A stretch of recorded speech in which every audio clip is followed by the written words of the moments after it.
안녕하세요. 나 팀장의 실무회계입니다. 오늘은 중급회계와 실무회계의 차이 요약 부제목으로 중급회계 공부해도 회사 실무 못하는 이유에 대해서 공부하겠습니다. 오늘은 첫 번째 주제로 현금흐름표 작성에 대해 공부합니다.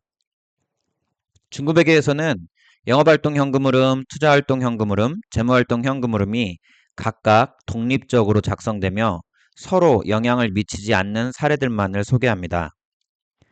그러나 회사 실무에서는 영업활동으로 인한 자산 부채의 변동에 나오는 많은 계정들 중 일부 계정들은 투자활동이나 재무활동에도 공통으로 사용됩니다.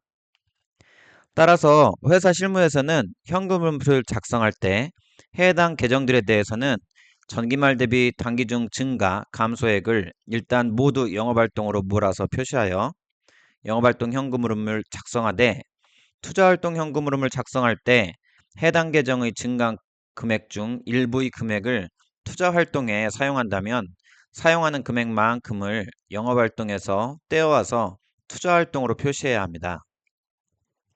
즉, 투자활동 현금흐름 작성으로 인해 영업활동 현금흐름이 바뀌는 것입니다. 사례를 들어서 설명드리겠습니다. 승준주는 2023년 초에 회사를 설립하였으며 아래와 같은 거래가 발생했습니다. 설립자본금 3억, 1월부터 12월까지 매월 매출액 10억, 연간 매출액 120억, 매출 채권 만기는 1개월.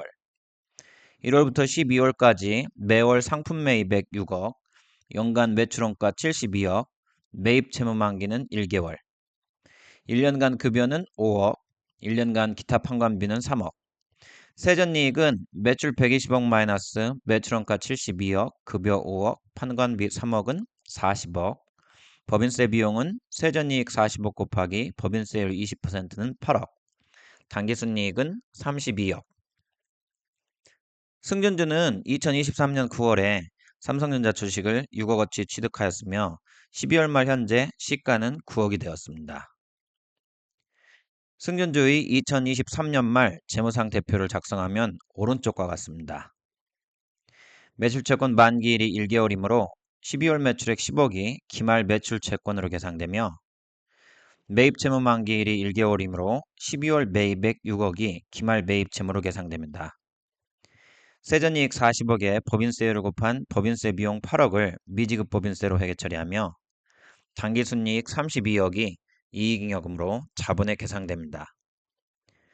삼성전자 주식이 기말에 9억이 되었으므로 기타 포괄 금융자산이 9억이 되며 삼성전자 취득 후 시가 증가액 3억이 기타 포괄 손익 증가액으로 회계 처리되지만 법인세 효과인 3억 곱하기 20%는 6천만 원만큼 기타 포괄 손익에서 직접 차감하고 이연법인세 부채로 처리합니다.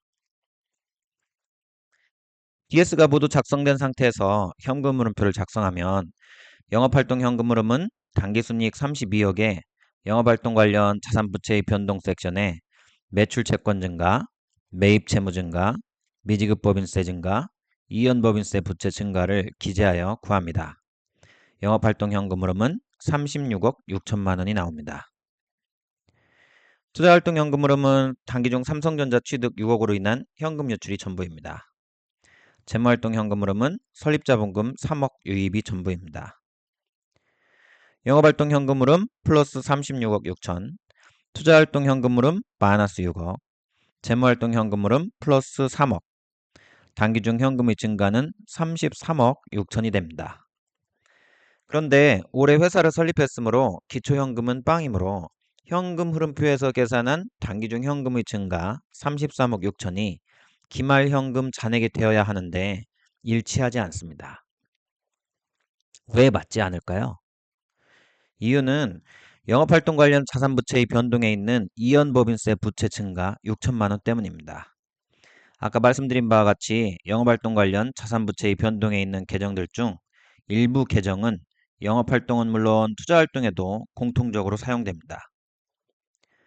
이연법인세 부채의 경우 대손충당금 한도 초과액과 같이 영업활동 관련 일시적 차이에 대한 이연법인세 부채도 있지만 삼성전자 주식 시가 평가증으로 인한 기타 포괄 손익 증가에 대해 자본에 가감하는 이연법인세도 있습니다. 즉 투자활동 관련 이연법인세도 있습니다. 승진주의 사례에 대해 현금흐름표를 올바르게 작성하는 방법을 설명드립니다. 1단계는 BS 각 계정별 증가액, 감소액을 구하는 것입니다. 승진주는 올해가 회사 설립 첫 해이므로 기말잔액이 단기중 증가액이 됩니다. 2단계는 BS 각 계정별 증가액, 감소액을 현금흐름으로 변환합니다. 차변의 증가는 현금 유출이므로 모든 계정의 증가, 감소 숫자에 마이너스를 곱하여 부호를 반대로 바꿉니다. 대변의 증가는 현금 유입이므로 모든 계정의 증가, 감소 숫자를 그대로 두면 현금 흐름이 됩니다. BS의 차변과 대변을 컬럼 하나로 정렬합니다.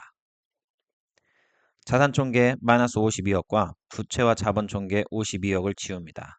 그리고 다 더하면 빵이 됩니다. BS에서는 차변의 합계와 대변의 합계가 같은데 차변을 현금으로 변환하기 위해 부호를 마이너스로 바꾸었으므로 마이너스 차변 합계 플러스 대변 합계는 빵이 되는 것입니다. 마이너스 현금의 증가 플러스 다른 모든 계정의 증가 합계는 빵인 등식이 되었습니다. 마이너스 현금의 증가 33억을 등식의 오른쪽으로 옮기면 다른 모든 계정의 증가 합계는 현금의 증가가 됩니다. 이것을 표로 표시한다면 표의 맨 위의 현금 증가 마이너스 33억을 지운 후 표의 맨 아래에서 합계를 구하면 플러스 33억이 됩니다. 이 금액이 단기 중 현금의 증가가 됩니다. 현재 BS 계정 배열 순서인 자산부채 자본으로 정렬된 것을 영업활동, 투자활동, 재무활동 순서로 재배열합니다. 맨 위 노란색 칠해진 부분이 영업활동 현금 흐름입니다. 단기 순이익에 영업활동 관련 자산부채의 변동을 모두 더하면 됩니다. 투자활동 현금 흐름을 작성하기 위해 기타 포괄 금융자산 단기 중 순증가액 9억, 자산의 증가이므로 마이너스로 표시됐죠. 를 취득으로 인한 증가 6억, 평가증 3억으로 나눕니다. 투자활동 현금 흐름은 취득 또는 처분으로만 현금 유출, 현금 유입이 발생합니다. 자산의 평가증으로는 현금 흐름이 발생하지 않습니다. 따라서 자산의 평가증에 대한 회계 처리로 인해 차변과 대변이 증가되는 계정들을 서로 상계하여 없애주면 됩니다. 주식 시가평가증 3억에 대해 자산 증가는 마이너스이므로 마이너스 3억, 기타 포괄 손익 증가 플러스 3억을 상계하여 지워주면 아무것도 나타나지 않으므로 평가증으로는 현금 흐름이 발생하지 않는다는 것이 잘 표현이 됩니다. 그런데 기타 포괄 손익 증가 플러스 3억에 대해 법인세 효과 6천만 원을 기타 포괄 손익에서 직접 차감하고 이를 이연법인세 부채로 회계 처리하므로 기타 포괄 손익은 2억 4천으로 감소합니다. 따라서 자산 증가 마이너스 3억과 기타 포괄 증가 플러스 2억 4천이 금액이 맞지 않으므로 상계하여 지워도 차액 6천이 남게 됩니다. 이를 해결하는 방법은 주식평가증 기타 포괄 손익에 대한 법인세 효과인 이연법인세 부채 6천을 영업활동 섹션에서 투자활동 섹션으로 옮기는 것입니다. 이연법인세 부채 6천이 발생한 원인이 영업활동 자산부채가 아닌 투자주식으로 인한 것이기 때문입니다. 이렇게 옮기고 나면 차변 투자주식 증가 마이너스 3억과 대변 자본 기타 포괄 손익 증가 플러스 2억 4천, 대변 이연보험세 부채 증가 6천을 모두 합하면 빵이 되어 사라지게 됩니다. 즉 현금흐름표 정산표에는 표시되지만 공시용 현금흐름표에는 나타나지 않습니다. 회사 실무에서는 이렇게 매출 채권이나 매입 채무 등 오로지 영업활동에만 사용되는 계정도 있지만 미지급금, 미지급 비용 등 영업활동은 물론 투자활동, 재무활동에도 공통으로 사용되는 경우가 많이 있습니다.